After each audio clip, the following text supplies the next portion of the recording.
সেদিন পর্যন্ত ভেবেছি সব ঠিক হয়ে যাবে, কবে কখন কেমন করে কিভাবে ঠিক হবে, এবং সত্যি সত্যি কি ঠিক হবে, এবং ঠিক না হলে বা কি হবে সে বিষয়ে অবশ্য কোনো চিন্তা করিনি, কোনো ধারণাও ছিল না।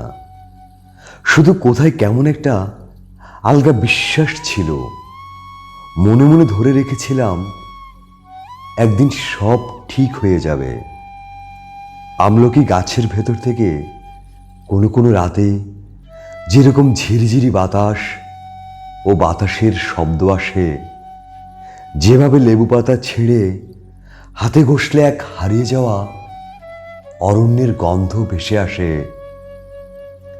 যেভাবে ঘুলঘুলির এলোমেলো বাসায় ডিমের ভেতর থেকে বেরিয়ে এসে চড়ুইয়ের ছানারা তাদের মাকে চি চি করে ডাকে, যেভাবে ভুল ঠিকানার চিঠিও একদিন কোথাও না কোথাও কারো না কারো কাছে পৌঁছে যায়, যেভাবে একটা ক্ষীণ ভরসা ছিল এই সেদিন পর্যন্ত। যেভাবে এসব ঘটে, এসব ঘটে যায়, সেভাবে একদিন সব ঠিকঠাক হবে।